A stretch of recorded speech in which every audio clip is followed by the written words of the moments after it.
Hello guys, welcome everyone. सबसे पहले हम लोग टॉपिक जो है आज डिस्कस करने वाले हैं, दैट इज़ सैम्पलिंग। सैम्पलिंग की ज़रूरत हमें कब पड़ती है? ये बेसिकली जो आपके पास टॉपिक है गाइस, कौन सा टॉपिक है हमारे पास? सब्जेक्ट स्टैट्स, ठीक है।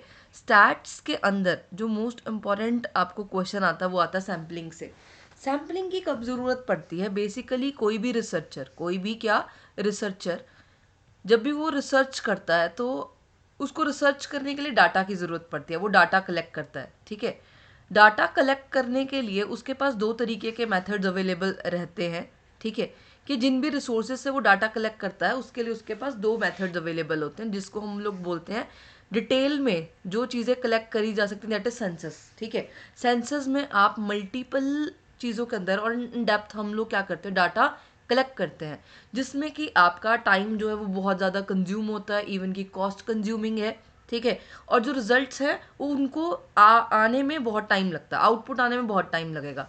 But in case while I am talking about short decisions लेने हो हमें, ठीक है, हमारे पास टाइम कम हो, तो उस टाइम पे रिसर्चर जो मोस्ट इंपॉर्टेंट चीज़ करता है वो क्या करता है, सैम्पल कलेक्ट करता है, सैम्पलिंग टेक्निक फॉलो करता है डाटा कलेक्ट करने के लिए। लाइक उसको शॉर्ट डिसीजंस लेने हैं, ठीक है, उसके पास टाइम बहुत मिनिमम है, उसको एक स्पेसिफिक चीज़ के लिए ही डाटा कलेक्ट करना है, तो उस टाइम पे जो प्रोसेस फॉलो किया जाता है that is sampling, right. So today we are going to discuss about what is sample, sampling क्या होता है और उसके मेथड्स क्या हैं। ये तीन चीज़ें हम लोग डिस्कस करेंगे, जिसमें कि सबसे पहले हम लोग बात करेंगे सैम्पल की। सैम्पल बेसिकली होता क्या है? सैम्पल क्या है? एक बेसिकली क्या है कि एक ग्रुप ऑफ पॉपुलेशन है। क्या है? एक पॉपुलेशन। जब हम लोग बात करते हैं कि किसी भी चीज़ की, मान लीजिए मैगी के बारे में आप लोगों ने सुना होगा, ठीक है, उसका सैंपल इकट्ठा किया गया था। सैंपल मतलब कि उन्होंने बोला कि उसके अंदर लेड वगैरह है, तो उसके अंदर जो पॉपुलेशन है, ठीक है, जो सारे मैगी के प्रोडक्ट्स हैं उसको हम लोग कहते हैं होल पॉपुलेशन। उस होल पॉपुलेशन में से जब आप कुछ सैम्पल्स विड्रॉ करते हैं तो इट मीन्स हम लोग, ये मान लीजिए ये 1000 पॉपुलेशन है और आपने 100 यूनिट्स जो हैं इकट्ठा किए। ये जो 100 यूनिट्स हैं वो इस पॉपुलेशन को रिप्रेजेंट करते हैं। तो ये एक बेसिक सी छोटी सी डेफिनेशन है सैम्पल की, right. So sample is defined as smaller set of data that a researcher chooses और select from a larger population by using predefined selection method, जिसमें कि जिस भी तरीके से वो सैंपल विड्रॉ करता है इस लार्ज नंबर ऑफ पॉपुलेशन में से, ठीक है, इस लार्ज नंबर ऑफ पॉपुलेशन में से, उसको हम लोग क्या बोल रहे हैं, सैंपल बोल रहे हैं।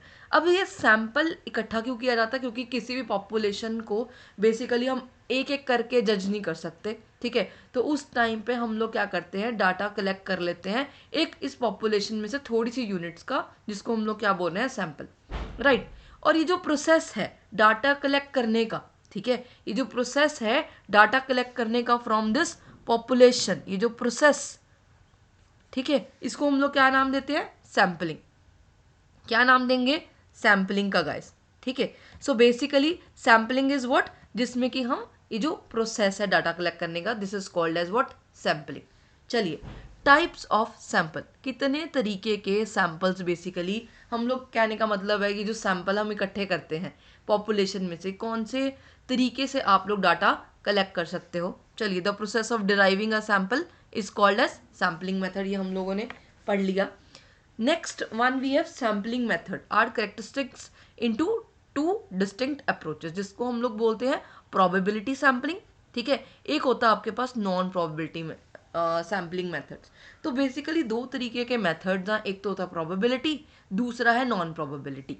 प्रोबेबिलिटी के अगर बारे में मैं लेमन लैंग्वेज में बात करूं, प्रोबेबिलिटी, ठीक है, प्रोबेबिलिटी आप लोगों को भी पता होगा आजकल वेदर कैसा चल रहा है गाइस, पार्टली क्लाउडी है, सनी है, रेनी है ना। तो उस टाइम पे हम लोग जस्ट गेस करते हैं, गेस मतलब रैंडम, कि वी कांट एक्सपेक्ट के प्रॉपर सनी होगा या फिर रेन होगा, हम लोग प्रोबेबिलिटी गेस वर्क करते हैं। तो जब भी आप गेस करते हो ना, guess, you are not sure about thing, तो उसको हम लोग क्या बोलते हैं, probability. We are guessing chances of happening of an certain event, like 50-50% है कि आज या तो धूप निकलेगी या फिर क्या रहेंगे, बादल रहेंगे, क्लाउडी रहेगा, राइट। सो उसको हम लोग क्या बोलते हैं, probability, chance of happening of an event is not certain. Next one we have probability, non probability. Non probability जिसमें कि हम लोग क्या नहीं करते, प्रोबेबिलिटी नहीं लेते, गेस वर्क नहीं करते, ठीक है, जिसमें कि आप एक सर्टेन मेथड्स के थ्रू या फिर एक सर्टेन जजमेंट्स के थ्रू या फिर हम लोग कहते हैं कि विदाउट प्रोबेबिलिटी हम लोग जो कंक्लूजन्स ड्रॉ करते हैं उसको हम लोग नाम देते हैं नॉन प्रोबेबिलिटी का। चलिए आपको यहाँ से क्वेश्चंस आते हैं कि which of the following is a probability method and which one of the following is a non probability methods. तो वो आपके लिए नाम जानने भी ज़रूरी हैं, प्लस डिटेल में भी जानना ज़रूरी है कि कौन से मेथड की कौन सी करेक्टरिस्टिक्स हैं, एडवांटेजेस और disadvantages, right, one of the most important thing. चलिए प्रोबेबिलिटी के बारे में मैंने आपको पहले ही बताया कि प्रोबेबिलिटी बेसिकली क्या है, जिसमें कि everyone has an equal chance of being selected. For example कोई यूनिवर्सिटी है, ठीक है, उसमें से हमें जानना है कि कितने बच्चे यहाँ पे जो है नेटफ्लिक्स यूज़ करते हैं, ठीक है, नेटफ्लिक्स यूज़ करते हैं। मान लीजिए कोई कॉलेज है, लाइक फॉर एग्जांपल देव समाज कॉलेज है हमारे पास, ठीक है, इस कॉलेज में अप्रॉक्सीमेटली हम लोग मान के चलते हैं कि 1500 स्टूडेंट्स हैं। कितने स्टूडेंट्स हैं कुल मिला के? 1500 स्टूडेंट्स। तो इन 1500 ये पूरी की पूरी पॉपुलेशन होगी। इस पॉपुलेशन में से जो हम सैंपल ड्रॉ कर रहे हैं, ठीक है, उन सब के सिलेक्ट होने के चांसेस क्या हैं? इक्वली लाइकली हैं। तो ऐसे मेथड को हम लोग क्या बोलते हैं? Probability sampling method, right. So हर पर्सन का जो चांस है, सिलेक्शन का जो चांस है, उसको क्या है? इक्वल है, राइट। तो this is called as what? Probability sampling method, जिसमें कि किसी भी पर्सन के सिलेक्शन का चांस सर्टेन नहीं होता, ऑलवेज क्या होता है? प्रोबेबिलिटी होती है कि हो सकता है सिलेक्ट हो जाए, हो सकता है सिलेक्ट ना हो। लाइक फॉर एग्जाम्पल आप लोग एग्जाम दोगे, ठीक है, उस एग्जाम के अंदर प्रोबेबिलिटी है, हो सकता है सिलेक्ट हो जाए, हो सकता है सिलेक्ट ना हो पाए। क्लियर? चलिए इस प्रोबेबिलिटी मेथड के अंदर काफ़ी सारे और मेथड्स हैं जिनके थ्रू हम लोग कंक्लूजन्स ड्रॉ करते हैं। Number 1 we have simple random sampling. Simple random sampling guys आप लोगों ने देखा होगा, like for example coupon system देखा आप लोगों ने, है ना, या फिर ticket system, draw system. For example draw system का बहुत बढ़िया एग्जांपल है ड्रॉ सिस्टम, ठीक है, सबसे अच्छा एग्जांपल है ड्रॉ। एक बाउल होता है हमारे पास, है ना, और उसके अंदर आप लोग चिट्स डाल देते हैं और उसमें से कोई भी चिट ड्रॉ करने का, है ना, जो भी चिट आप निकालोगे उसके इक्वली लाइकली चांसेस होंगे। इसको हम लोग बोलते हैं सिंपल रैंडम सैम्पलिंग। कोई भी आपने रैंडमली कुछ भी सिलेक्ट कर लिया, एक एग्जाम्पल। दूसरा एग्जाम्पल अगर मैं बात करूं, फॉर एग्जाम्पल कोई भी क्लास है, उस क्लास के अंदर टीचर क्या कहता है कि इस क्वेश्चन का आंसर दो, तो किसी भी स्टूडेंट को वो पिक कर सकता है। तो उन सब बच्चों के जो चांसेस हैं सिलेक्ट होने के, वो क्या है? रैंडम बेसिस से जो आप सैंपल ड्रॉ करते हो। तो each member has an equal chance of being a part of the study, right. So the object in the sample population are chosen purely on a random basis. यहाँ पे कोई judgement या फिर कोई certain नहीं होता, रैंडम बेसिस पे selection होता है किसी भी सैंपल का, राइट। सो ये बहुत ज़्यादा इंपॉर्टेंट है। Then we have cluster sampling. देखो इसको बहुत अच्छे से समझना, क्लस्टर और किसको? स्ट्रैटिफाइड को। क्लस्टर और स्ट्रैटिफाइड, जब हम लोग बात कर रहे हैं किसकी? क्लस्टर सैम्पलिंग की। किसकी बात कर रहे हैं जी? क्लस्टर सैम्पलिंग की। क्लस्टर के अंदर हम लोग ग्रुप्स बनाते हैं। क्या बनाते हैं? ग्रुप्स। सेम स्ट्रैटिफाइड के अंदर भी ग्रुप्स बनाते हैं। यहाँ पे समझते हैं जो क्लस्टर सैम्पलिंग है, क्लस्टर सैम्पलिंग के अंदर हम लोग क्या बनाते हैं जी? ग्रुप्स, ठीक है। और स्ट्राटा के अंदर हम लोग क्या बनाते हैं? Strata. Strata is also called age groups, ठीक है। स्ट्रैटिफाइड सैम्पलिंग के अंदर, स्ट्रैटिफाइड सैम्पलिंग के अंदर भी हम लोग क्या बनाते हैं जी? ग्रुप्स ही बनाते हैं, जिसको हम लोग नाम दे देते हैं स्ट्राटा का, ठीक है। किसका नाम देते हैं? स्ट्राटा का। फॉर एग्जाम्पल अब मुझे क्या करना है गाइज? मुझे लाइक्स जानने हैं या फिर डिसलाइक्स जानने किसी भी स्पेसिफिक ब्रांड के ऊपर, ठीक है। फॉर एग्जाम्पल किसी कॉलेज में हम लोग विजिट करते हैं और उस कॉलेज के अंदर हम जानना चाहते हैं किसी भी स्टूडेंट की preference over the specific web series, ठीक है, कि कितने लोग हैं जो वेब सीरीज को क्या करते हैं? फॉलो करते हैं। क्या करते हैं? वेब सीरीज को फॉलो। या फिर सिटी का एग्जांपल ले लेते हैं। फॉर एग्जांपल चंडीगढ़ है, ठीक है, चंडीगढ़ के अंदर एक सर्वे किया जा रहा है एक स्पेसिफिक वेब सीरीज के ऊपर, ठीक है। एक स्पेसिफिक वेब सीरीज कह लो या फिर ब्रांड कह लो, कौन से ऐसे लोग हैं जो स्पेसिफिक ब्रांड्स को फॉलो करते हैं। तो इसके अंदर जो मैंने ग्रुप्स है ना, वो डिफरेंट ग्रुप्स बनाए हैं। डिफरेंट मतलब A B C D, ये 4 ग्रुप्स बनाए हैं, बट ये चार ग्रुप्स एक दूसरे से क्या है जी, इसके अंदर ए ग्रुप के अंदर जो है मेल भी है,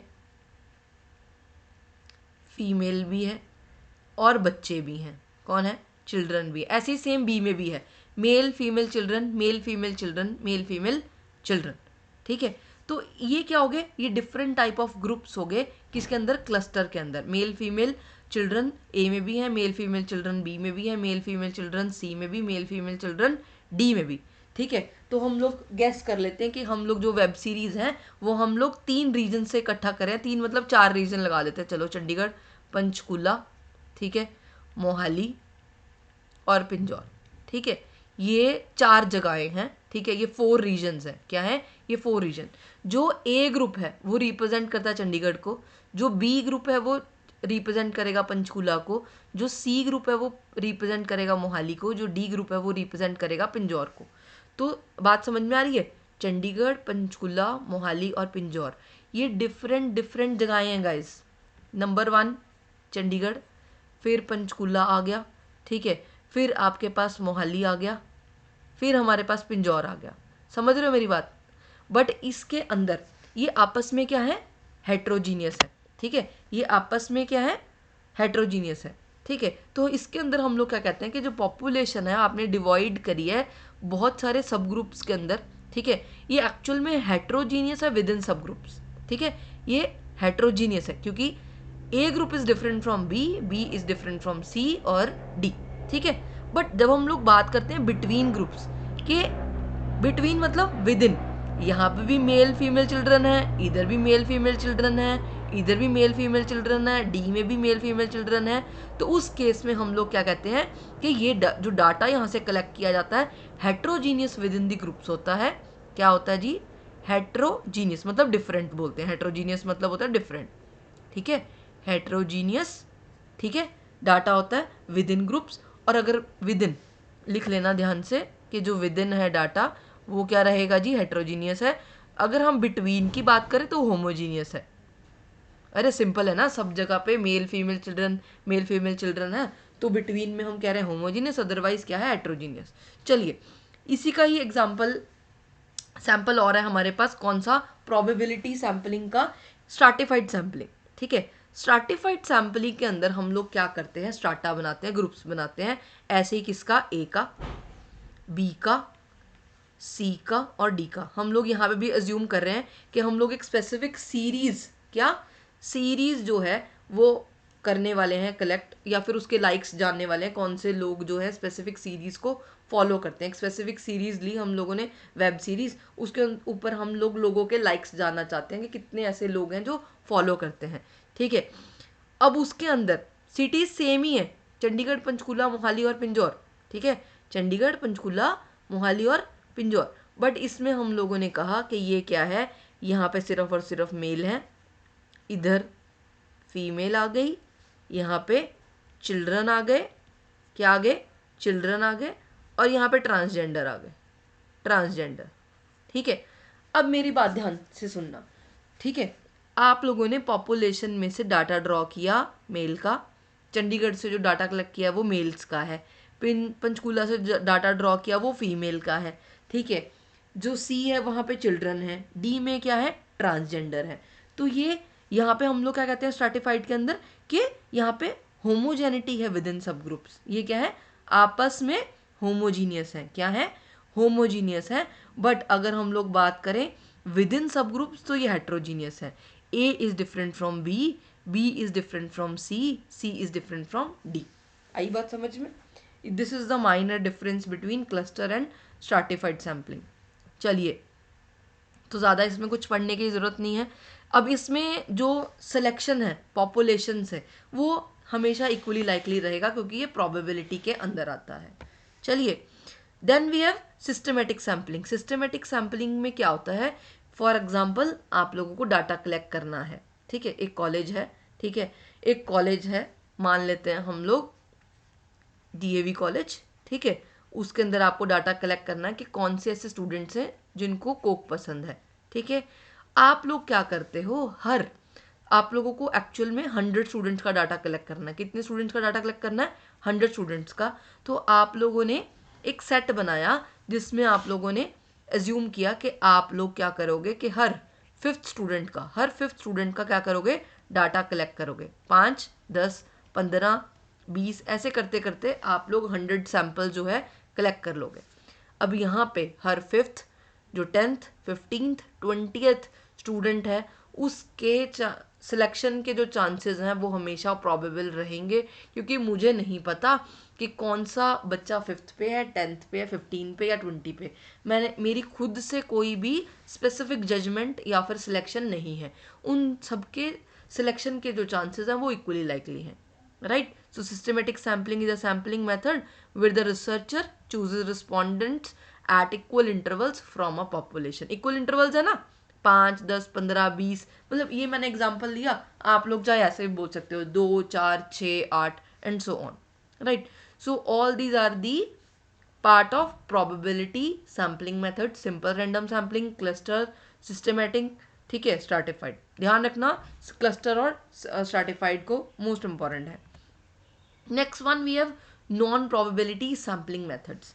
नॉन प्रोबेबिलिटी सैम्पलिंग मेथड्स के अंदर हम लोग बात करते हैं जिसमें कि आप गैस बुक यूज नहीं करते, ठीक है।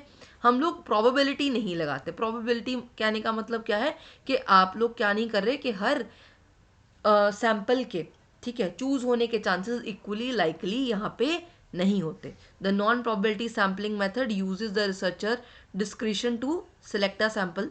The type of sample is derived mostly from the researchers or statistician ability to get to the sample। यहाँ पे देखो जो नॉन आपके पास प्रोबेबिलिटी सैम्पलिंग है ना वो कोई भी कर सकता है, ठीक है, वो कोई भी कर सकता है। बट जब हम लोग बात करते हैं नॉन प्रोबेबिलिटी सैम्पलिंग मेथड्स की, यहाँ पे जो स्पेसिफाइड या फिर एक्सपीरियंस पर्सनस हैं एक स्पेसिफिक फील्ड के अंदर, उन लोगों को अपॉइंट किया जाता है ऐसे यहाँ पे डाटा कलेक्ट करने के लिए या फिर जो कंक्लूजन है वो निकालने के लिए। So each member doesn't have an equal chance. मैंने आपको पहले ही बोला हर पर्सन के इक्वली लाइकली चांसेस यहाँ पे नहीं होते, ठीक है। Doesn't have an equal chance of being a part of the sample population and those parameter are known only post selection to the sample. So clear है, प्रोबेबिलिटी के अंदर हर पर्सन के इक्वली लाइकली चांसेस होंगे, non probability के अंदर हर individual के या फिर हम लोग बात करें सैंपल के, जो पॉपुलेशन से आप ड्रॉ करोगे उनके चांसेस इक्वली लाइकली नहीं होते। सिंपल। यहाँ पे भी और मेथड्स आते हैं, चलिए बात कर लेते हैं कौन से ऐसे मेथड्स हैं जिनके थ्रू आप लोग नॉन प्रोबेबिलिटी सैंपल जो है इकट्ठा करते हो। Number 1 we have convenience sampling. बहुत बढ़िया यार, कन्वीनियंस का मतलब समझते हो इंग्लिश में क्या होता है, कन्वीनियंट, ठीक है, what in which what I am in comfortable, ठीक है, जिसमें कि हम कंफर्टेबल हैं, ठीक है, what I am in comfortable. So convenience sampling is easy term stand for the convenience of a researcher, ठीक है। अब ये डिपेंड करता है कि जो रिसर्चर है वो लेजी है, कैसा है, ठीक है। अब जैसे मान लीजिए आप लोगों के यहाँ पे कोई सैंपल इकट्ठा करने आया या फिर आप लोगों को कोई रिसर्च दिया गया और आपने सैंपल विड्रॉ करना है, ठीक है, कि कौन सी ये जो बुक है, मान लीजिए हमारे पास कोई बुक है जनरल नॉलेज की, एक स्पेसिफिक बुक है जिसका नाम हम लोग रख लेते हैं जीके बुक, ठीक है, by this and this author, by Neha Sharma ही लगा लेते हैं, अपना ही नाम लिख देती हूँ, ठीक है, बाय नेहा शर्मा। एक स्पेसिफिक बुक बनाई गई है एक स्पेसिफिक ऑथर के लिए और जिसमें कि हम जानना चाहते हैं कि कौन से ऐसे टीचर्स हैं, ठीक है, टीचर्स हैं या फिर प्रोफेसर्स हैं जिनको ये बुक बहुत पसंद है।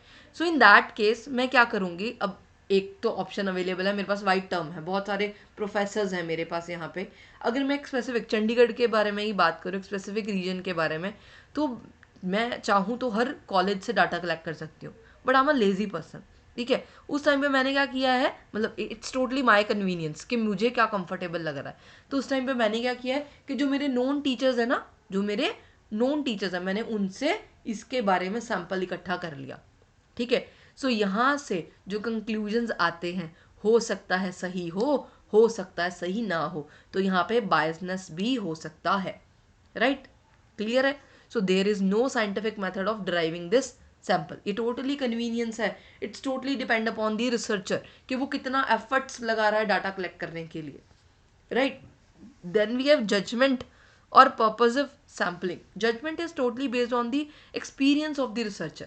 मान लीजिए कोई आपको रिसर्च करने के लिए दिया गया है और आपने उस पॉपुलेशन में से सैंपल्स विड्रॉ किए। अब आपको उस सैंपल में से कंक्लूजन निकालना है। Conclusion is totally depend upon the judgement. अब होता है ना कि आपसे कोई चीज़ पूछी जाती है, आपका ओपिनियन पूछा जाता है ना। अब हर पर्सन का ओपिनियन और जो बिहेवियर है वो डिफरेंट होता है from one another. It's totally depend upon the experience of that person और दी हम लोग कहते हैं बैकग्राउंड ऑफ दैट पर्सन। ठीक है, टोटली डिपेंड करता है उस रिसर्चर का बैकग्राउंड क्या है, उस रिसर्चर की अपनी सोच समझ, उसका सोचने का तरीका क्या है, जिसके लिए वो एक स्पेसिफिक जजमेंट क्या करता है, पास करता है।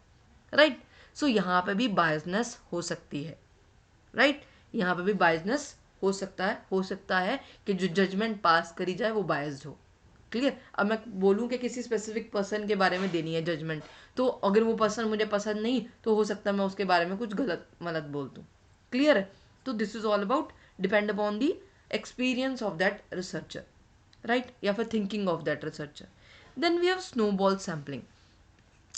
Snowball sampling, in which existing subjects provide referral to recruit samples required for a research study. इसको हम लोग गाइस चेन सैम्पलिंग भी बोलते हैं। क्या बोलते हैं? Chain sampling.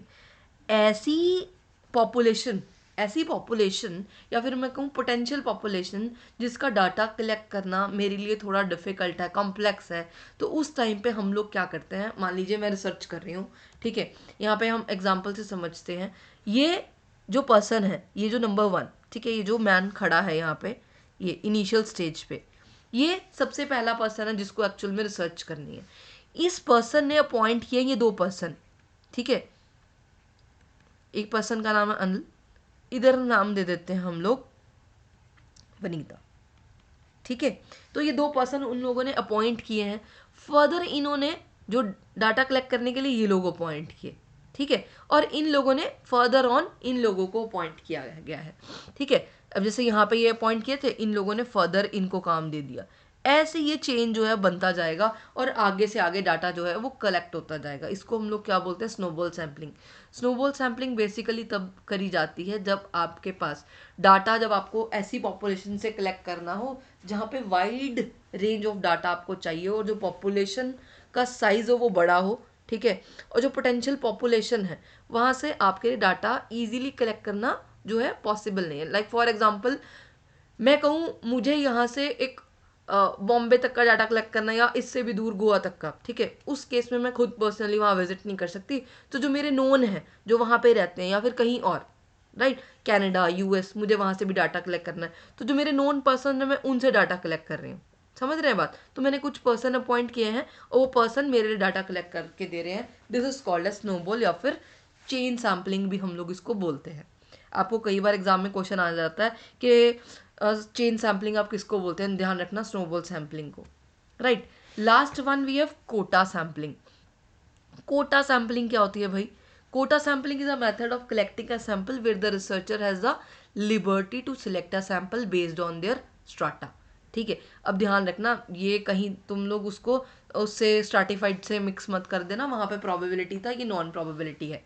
यहाँ पे भी आप लोग कोटा मतलब आप लोग स्ट्राटा बनाते हो, ग्रुप्स बनाते हो। क्या बनाते हो जी? ग्रुप्स। लाइक फॉर एग्जाम्पल हम लोग यहाँ एग्जाम्पल से समझते हैं कि आप लोगों को सर्वे किया, ठीक है, आप लोगों ने सर्वे किया, a cigarette company wants to find out what age group prefer what brand of cigarettes. ठीक है, cigarette is totally injurious for health.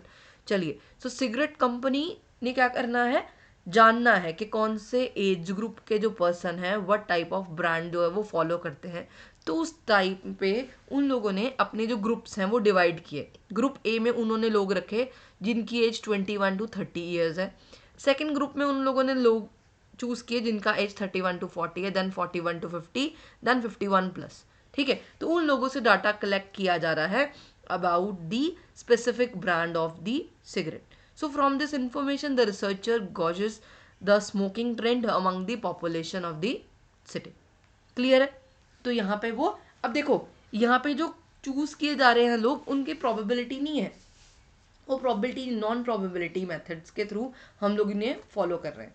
Clear है? So all these are the methods of probability and non probability, जिसमें कि कोई भी researcher क्या करता है, सैंपल को या डाटा कलेक्ट करने के लिए दो तरीके के मेथड्स को फॉलो करता है, प्रोबेबिलिटी और नॉन प्रोबेबिलिटी। प्रोबेबिलिटी के अंदर हर पर्सन के सिलेक्ट होने के चांसेस इक्वली लाइकली होते हैं, बट नॉन प्रोबेबिलिटी के अंदर हर सैंपल के या फिर इंडिविजुअल के इक्वली लाइकली चांसेस नहीं होते। क्लियर है? I hope it is clear to you guys. Thank you so much.